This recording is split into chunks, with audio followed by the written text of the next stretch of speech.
연휴가 끝나고 발표된 여론조사에서 문재인 전 대표가 여전히 강세를 보였고 반기문 전 사무총장의 지지율은 큰 폭으로 하락을 했습니다. 반면에 이재명, 안희정, 황교안 후보들의 지지율이 상승하고 있는 모습인데요. 네, 오늘 이 시간 허성우 국가디자인연구소 이사장, 최진 대통령 리더십 연구원장과 함께 오늘 이야기 나눠보겠습니다. 어서 오십시오. 네, 안녕하십니까.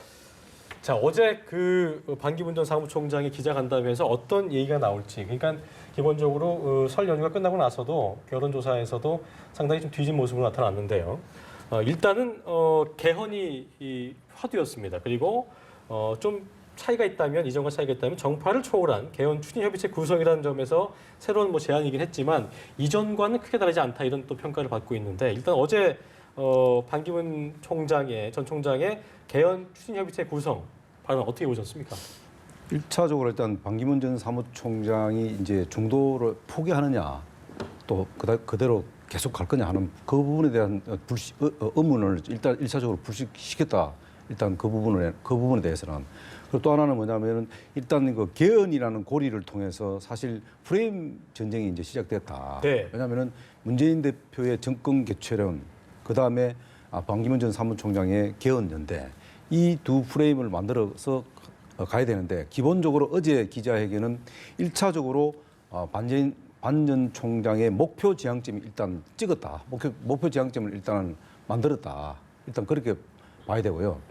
그런 측면에서 볼 때는 일단 어쨌든 지금 반 총장이 이야기한 그 협의체, 개헌 협의체라는 것은 결국은 뭐냐면은 다음, 그러니까 정치 결사체의 형태가 그런 거예요. 그러니까 정당을 만들기 위한 전초전이라 봐야 된다. 저는 그렇게 봅니다. 그렇기 때문에 어떻게 보면 어제는 나름대로 시사점이 있다. 그것이 뭐 결론적으로 이야기하면은 기존 정당에는 일단은 들어가지 않겠다는 그런 의도가 상당히 깔려 있다고 저는 그렇게 봅니다. 그런 측면에서 볼 때는 어제는 나름대로 반기문 전 사무총장이 조금 행보가 좀 느리지만은 나름대로 어제 그러니까 목표 지향점을 일단 정확하게 제시를 했다.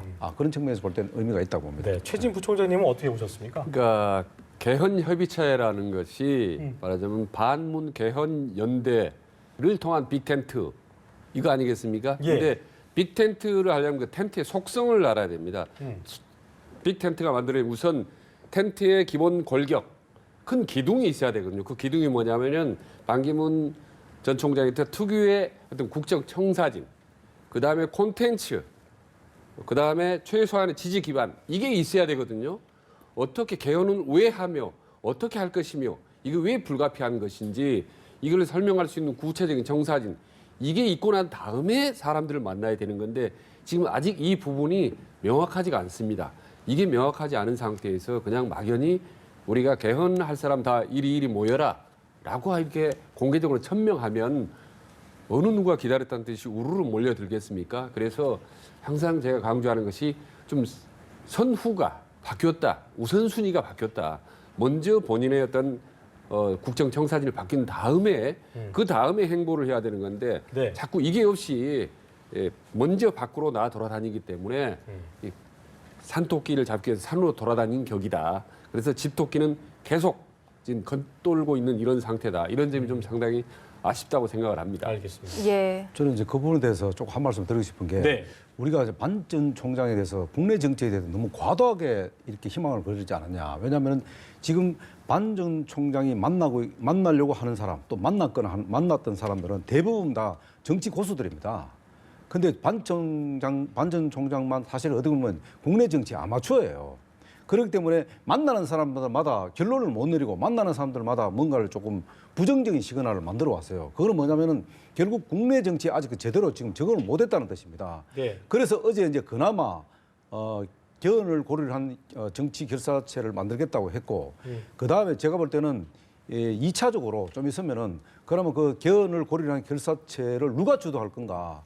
주도 세력과 관련된 부분은 2차적으로 나올 가능성이 높다. 그렇기 때문에 우리는 너무 지나치게 반 전 총장에 대해서 성급하게 또 혹시 너무 많은 기대를 했기 때문에 조금 기대에 비해서 못 미치는 게 있는데, 그러니까 나름대로 여유를 갖고 좀 지켜봐야 좀 지켜보면은 뭔가 그림이 나올 가능성이 없다. 그 그림은 결국은 정치판 전체를 흔들 수 있는 그런 그림이 될 가능성도 상당히 있다. 알겠습니다. 네. 그래 보는 거죠.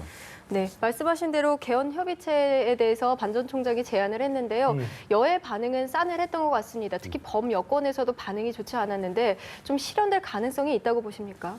지금 현재로서 보면 좀 낮죠. 예. 왜냐하면 우선 지지도 자체가 계속 하락세를 보이고 있기 때문에 나머지 후보가 선뜻 나서기가 힘든 상황입니다. 그리고 예. 그거는 이제 아까도 말씀하셨다시피 국민들이 그동안 반기문에 대한 과도한 기대감을 가졌었죠. 근데 거기에 대한 너무 미흡하기 때문에 사실 상대적으로 실망감이 훨씬 더 큰 거죠. 그런데 반기문 총장이 그런 얘기를 했지 않습니까? 정치는 홀로 하는 것이 아니더라. 너무 힘들더라라는 얘기를 했는데 지금 보면요. 반기문 총장 혼자 정치를 하는 느낌입니다. 만날 때 말이죠. 혼자 뛰고 혼자 생각하고 혼자 구상하고 네. 이런 모습을 보여주고 있는데 왜 주변에 아무도 없는 거죠? 10년 만에 되돌아서 혼자 정치 못합니다. 국내 정치. 아까 말씀드린 선수들이 쫙 깔렸는데 예. 그래서 빨리 누군가 함께 반기문을 대리할 수 있는 그리고 반기문 입장을 전파해 줄 수 있는 주위에 최소한의 믿음직한 그런 참모가 있어야 되거든요. 근데 아직까지도 그게 보이지 않고 혼자 들판을 이리저리 뛰어다니는 모습이기 때문에 네. 선뜻 다른 그룹들이 참여하기를 꺼려하는 이유인 거죠. 네. 개헌을 함께 하자면 누구든 나에게 오라라고 하셨는데 했는데 누구와 손을 그럼 잡아야겠습니까? 예. 제가 지금 말씀드린 대로 사실 그 주도 세력이 누구냐 하는 부분이잖아요. 그렇다면 지금 제일 이제 가능성이 있는 게 지금은 당장은 제가 아까 우리 최 교수님 말씀하신 듯 빅텐트의 어떤 구성 이런 것들이 지금은 당장 만들기 어렵지만 제가 볼 때는 범여권에서 2개 이상의 텐트가 치질 가능성이 높다. 그래서 그 2개 이상의 빅텐트가 하나로 만들어지는 과정들이 결국 예. 그게 소위 말 당내 경선과 같은 그런 시너지 효과를 높일 수 있다는 거죠. 그래서 아마 그 그러니까 개헌을 고리를 하는 개헌 특위 그러니까 개헌 국회에서는 개헌 특위지만은 개헌 개헌 협의체를 협의체를. 만드는 것 자체가 뭐냐면은 개헌이 시작되면 사실 어떻게 보면 블랙홀이 될 수가 있어요. 그거는 제가 볼 때는 그 아젠다 선점을 잘한 것 같아요. 네. 다만 이제 누가 주체적으로 하는 부분인데요. 개헌과 관련해서는 국회 개헌 특위에서는 사실 개헌을 대국민 홍보하는 데 굉장히 한계가 있어요. 왜냐하면 거기 국회의원들은 자기 입장이기 때문에 이 개헌을 잘못 얘기하면 발목 잡힐 수가 있기 때문에 그것이 대국민 홍보전에는 굉장히 느립니다. 그런데 개헌 협의체를 만들게 되면은 이거는 차원이 좀 다른 측면이기 때문에 그렇죠. 그래서 국회 개헌 특위는 그대로 놔둔 상태에서 개헌 협의체를 만들어서 이것을 몰고 간다 하면은 나름대로는 이런 브레이크홀 효과를 노릴 수 있기 때문에 일단 충분히 그것은 선점을 잘했다 하고 그 다음에 이제 이 개헌 그러면 협의체 주도세를 누가 할 거냐? 거기는 제가 볼 때는 여러 사람이 앞으로 거기에 동참할 가능성이 높다. 손학규 의장이라든가 뭐 김종인 전 대표라든가 이런 할 수도 있고 또뭐 바른정당이라든가 또 국민의당도 개헌에 대해서는 기본적으로 다 찬성하고 있기 때문에 네. 그리고 또 새누리당도 일부는 상당히 개헌에 찬성하고 있기 때문에 그리고 보면 어떻게 보면은 범여권을 구성하고 만들고 연대하는 그런 어떤 연결고리로서는 개헌의 어떤 핵심 아젠다는 잘 선점했다고 저는 봅니다. 그 아젠다를 지금 예. 들은 지가 2달이 넘었지 않습니까? 개헌이 사실 너무 식상한 감이 있어요. 그리고 그 부분이 상당히 수상적입니다. 이미 많은 주자들이 얘기했고 또다시 반기문이 비슷한 얘기를 한다. 여기에 누가 감동을 하겠습니까? 그래서 왜 반기문은 개헌을 추진하는 건지 그 개헌을 어떻게 할 것인지 구체적으로 콘텐츠를 제시해야 됩니다. 그리고 마지막 3단계가 필요해요. 개헌을 하면 국민들에게 뭐가 좋은 건지 이 3단계까지 완벽하게 얘기를 해야 사람들이 눈길을 갖는 겁니다. 그때부터 개헌이 해야 되니 말아야 되니 옳은지 그른지를 판단하게 되는 건데 오히려 지금 단계에서는 관심조차 갖기에는 아무것도 없이 너무나 막연한 뜬구름이라는 얘기죠. 그리고 다른 사람이 주장하는 것과는 다른 반기문표 개헌론이 있어야 되는 겁니다. 근데 저는 보면 별 색깔을 모르겠어요. 그전에 얘기했던 부분들. 그래서 이제 어제 이런 그 개헌 부분에 대해서. 협의체를 구성해서 좀 논의를 해보자는 얘기인 것 같은데 일단은 시기상으로 좀 부족하기도 하고 또 아까 말한 대로 그 빅텐트에 개헌 고리라는 빅텐트의 중심 기둥이 누가 될 것이냐 이 부분도 교통 정리가 돼야 될 텐데요. 그렇죠. 그게 과연 될 것인가 이에 대한 회의적인 목소리가 많습니다. 이 부분을 좀 얘기해 보고 싶습니다. 예. 저는 좀 긍정적으로 봅니다. 기본적으로 충분히 좀 가능성이 있다고 보는데 이게 이제 아까도 말씀드렸습니다만은 반기문 전 사무총장이 좀 느리다는 겁니다. 모든 예. 것이 행보 자체가. 그리고 지금 아까 최 교수님 말씀하신 대로 사실 이게 뭐 집토끼 잡기 위한 건지 안 그러면 산토끼 잡기 위한 건지 이런 행보조차도 국민들한테 반신반의한 거예요. 좀 여러 가지가. 그러나 어쨌든 이런 개헌이라는 이런 협의체를 던졌다는 건 무슨 뜻이냐면은 기본적으로 아까 뭐 최 교수님께서 개헌의 필요성, 당위성 이런 부분을 얘기 안 했다는데 이미 그거는 다 그 개헌이 왜 필요한지 제왕적 대통령의 폐해를 막기 위해서 개헌이 필요하다. 그리고 이 지금 그 개헌이 지금 왜 필요한지는 이미 벌써 이런 그 네, 탄핵 그러니까 정부 뭐, 그리고 뭐 이런 여러 가지 큰 틀에서의 어떤 그런 그렇죠. 그 필요성 86 체제 얘기를 했죠. 다 필요성에 대해서는 다 이야기를 했습니다. 네. 그런데 지금 이야기하신 대로 구체성이 그 개헌은 구체성이 결여됐다는 좀 결여돼 있는데 얘기거든요. 예. 그것은 제가 볼 때는 지금 당장은 아니더라도 앞으로 이것을 개헌을 고리로 한 연대를 통해서 하는 과정에서 만들어질 가능성이 높다. 이렇게 보기 때문에 거기에 대해서 너무 뭐 지나치게 구체적인 안을 안 냈다고 해서 그럼 그렇다면- 지금 장대진 너무 허황하다. 이거는 아니다고 이제 봅니다. 두 가지입니다. 하나는 이미 방금 그 얘기는 나왔었죠. 그러나 반기문만의 특별한 색깔이 있어야 된다는 얘기고 두 번째로는 이런 개헌론을 주장할 때는요 보통 사전에 이렇게 젖은 정지 작업이라는 게 있습니다. 그래서 반기문이 아닌 최측근 참모라든지 이렇게 해서 대리인들끼리 어느 정도 이제 어떤 조율한 다음에 적절한 사전 메시지를 던지는 건데 그게 없이 막연히 던졌을 경우에 다른 후보들이 이렇게 좋다라고 선뜻 나설 거라고 예상을 했다면 그건 상당히 순진한 그 생각인 거죠. 그래서 지금 이미 개헌 논의가 2달 이상, 석 달째 지금 접어들고 있기 때문에 지금은 상당히 구체적으로 소리 없이 실무적으로 실질적으로 들어가야 된다는 거지 지금은 그냥 메시지를 던지는 형식으로는 한계가 있다라고 말씀드립니다. 한 가지만 더 여쭤보고 싶은 게 최 전 부총장 지금 부총장님 예. 말씀은 반기문식이라고 하는 것이 예를 들자면 김종필 전 총재가 얘기했던 것처럼 의원 내각제를 계속 고수해 온 것처럼 이런 식으로 뭐 이원 집정부제를 할 건지 아니면 뭐 4년 중임제를 할 것인지 이와 어떤 구체적인 형태를 띄우라 그 말씀이신 건가요? 예를 들면 이제 여기까지는 얘기하신 거 같아요. 분권형이다. 저는 이제 현재 대통령이 너무 강력하기 때문에 그걸 좀 분산해야 된다는 부분 예. 동의를 합니다. 그래서 아마 여기까지는 얘기를 한 것 같아요. 그러니까 외치와 내치를 네. 좀 분리하자. 외교, 안보, 국방은 본인이 하고 경제라는 정치는 지금 다른 제3 인물이 맡긴다라는 예. 정도까지는 이제 어느 정도를 얘기를 한 것 같습니다. 근데 여기다 한 단계 더 나아가서 이를테면 감사원의 어떤 기능을 국회에 이원하고 넘기고 그다음에 청와대의 권력은 어떤 식으로 개편을 하고 이 지금 검찰의 중요한 권력 구조 개편을 어떤 식으로 하겠다 조금 더 한 단계를 더 나아갔으면 좋겠다. 알겠습니다. 더구나 지금 외교적으로 워낙 위기이기 때문에 그리고 외교 안보 쪽에 있는 청사진, 좀 구체적인 청사진을 밝혀주면 훨씬 더 반기문 어떤 글로벌 리더십이 예, 예. 더 빛을 좀 알겠습니다. 발할 것 일단- 같은데 아직 그런 부분에 본인의 주특기 네. 이런 부분이 아직 좀 덜 네, 나타나는 일단 것 뭐 같습니다. 어제 개헌 협의체를 끝낸 거기 때문에요. 일단 시간 갖고 좀 지켜보는 걸로 하고요. 제가 야권 얘기 좀 해보죠. 예. 예. 자, 문재인 전 대표의 대세론이 굳혀지고 있는 상황에서 지금 네. 민주당 대선 후보 경선을 앞두고 2위 다툼이 아주 치열해 보입니다. 그렇습니다. 이재명 성남시장과 또 안희정 충남지사의 대결이 치열한데 좀 어떻게 보고 계십니까? 저는 이번 그 민주당의 경선의 흥행은 2위가 누가 되느냐에 따라서 흥행이 아마 좌우될 거로 봅니다. 예. 그렇기 때문에 그 2위 싸움이 사실은 어떻게 보면은 누가 주도하느냐 하면은 그 친노와 친문 세력이 굉장히 주도할 가능성이 높다. 네. 그렇기 때문에 어떻게 보면은 그 노무현 대통령의 전략가라면은 문재인 대표가 될 수도 있고 그 다음에 사실 어떻게 보면 친일 부대 중에서도 사실 그 앞에서 실질적으로 일을 하는 구체적으로 일하는 돌격대 부대 역할을 하는 게 안희정 그 지사이기 때문에 안희정 네. 지사이기 때문에 이 두 사람의 관계가 이제 2위 싸움을 누가 만들어주냐 싸움인데요.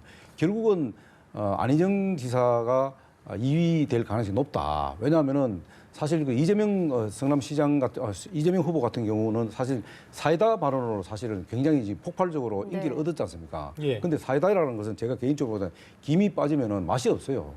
그렇기 때문에 일시적으로는 가능한데 이 좀 안희정 지사보다는 좀 안정감의 측면에서 굉장히 조금 뒤때기 때문에 제가 볼 때는 2위 싸움에서 아마 안희정 지사가 오히려 어떻게 보면은 되면은 흥행에 성공할 가능성이 높다 이렇게 보는 거죠. 2위가 된다면 네. 일단 뭐 안희정 지사의 지지율이 갑자기 상승한 배경도 궁금한데요. 네.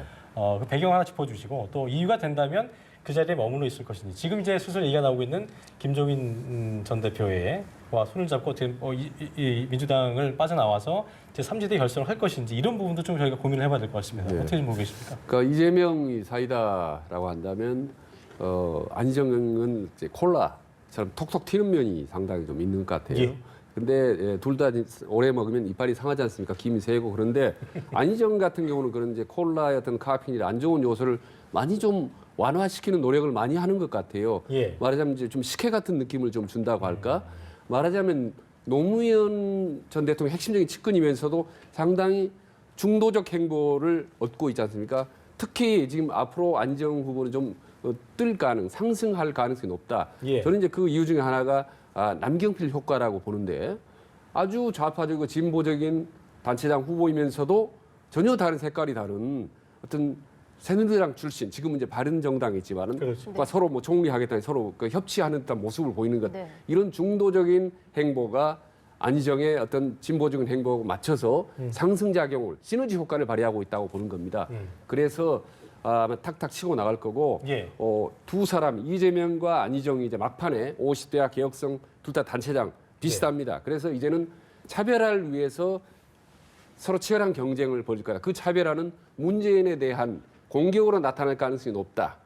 그래서 둘 중에 하나가 후보가 나타날 경우 않고 공격으로 나타날 가능성이 크다라고 예, 보시는 공격으로 나타날 가능성이 예. 높다. 그래서 두 사람 중 한 사람이 2위가 되면 문재인과는 상당히 비슷한 성향이고 비슷한 지지 기반이지만 치열한 내부 어떤 경쟁이 벌어질 가능성이 높다. 선명성의 경쟁, 개혁성을 놓고 강력한 내부적인 어떤 그 치열한 맞불 어떤 싸움이 벌어질 가능성이 높다고 보는 거죠. 예. 예. 그럴 경우에 상대적으로 이제 그 반사 효과를 여당이 볼 가능성은 상당히 높다는 그렇군요. 부분입니다. 그래서 네. 저는 아직도 반기문이나 이런 분들이 일정 기간 동안 하락세를 보이겠지만은 예. 아직 게임은 끝나지 않았다고 보는 이유가 거기 있는 겁니다. 2위가 치고 나갈수록 오히려 그렇죠. 분산된다 지지도가. 문재인 전 대표 입장에서는 안심할 수 없는 부분이 될 것 같습니다. 그런 그렇죠. 부분이요. 그래서. 그리고 예. 또 하나 변수가 뭐냐면 박원순 그 시장 불출마 선언 이게 상당히 네. 또 변수가 될 수도 있거든요. 왜냐하면은 박원순 시장이 제안하는 점하고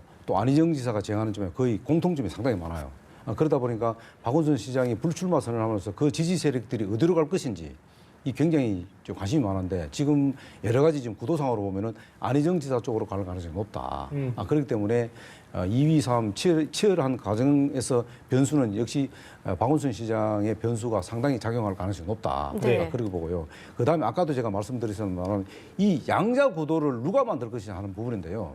친노 세력들이 과연 이 양자 구도를 만들어서 얼마만큼 흥행 효과를 내는 부분인데요. 이번에 결선 투표를 하지 않습니까? 예. 결선 투표에 사실 어떻게 보면 지금 1강은 이미 문재인 전 대표가 이미 거의 다 지금 뭐 굳은 상태이기 때문에 2위, 3을 누가 붙여서 어떻게 1, 2위를 구도 3을 만들 거냐 하는 부분인데요.